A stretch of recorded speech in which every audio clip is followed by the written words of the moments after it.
Vamos lá, crise convulsiva, porque às vezes é tão difícil de achar o tratamento certo, né? Eu vou explicar para vocês porque isso acontece às vezes no consultório da gente, os pacientes têm uma certa dificuldade de entender o que acontece no cérebro, como é que o remédio funciona e por que às vezes você dá um remédio e não funciona, tem que aumentar a dose, tem que trocar de remédio.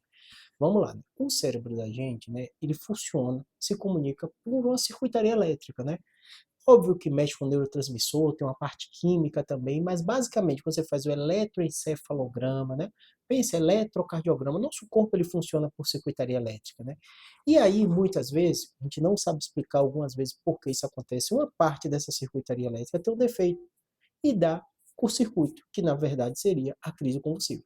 E aí, quando isso acontece, se você tem um tumor, você tira o tumor, se você teve uma isquemia, se você teve um AVC, se você teve um trauma, aquela cicatriz pode ser o foco, mas muitas vezes isso é de nascimento. A pessoa nasce com uma alteraçãozinha nessa formação do cérebro, que às vezes a gente nem consegue ver na ressonância.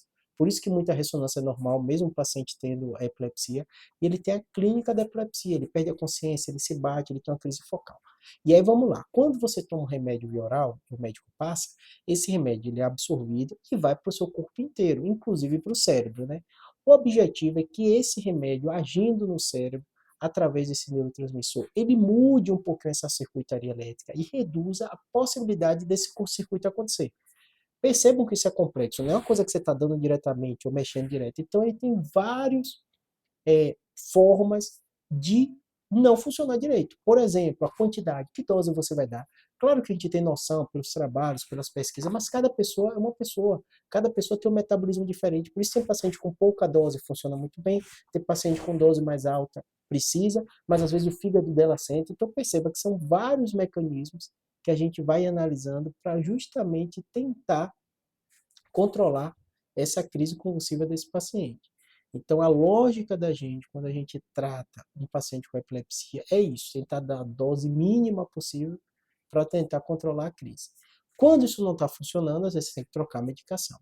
E muitos pacientes, não é uma maioria, né, uma minoria, quase 70% dos pacientes, com o único remédio você consegue controlar, com a dose habitual, ou você tem que elevar um pouquinho a dose, mas tudo isso tem trabalhos mostrando a combinação, o tipo. Então, são muitos cenários para a gente que a gente observa que essas doses, essas medicações, elas podem controlar alguns pacientes com dose mínima, outros com a dose maior. E aí, esses 70%, um remédio só vai funcionar com dose habitual, e vai ter aqueles 30% que é mais difícil. Você tem que combinar remédio, então às vezes dá mais de um.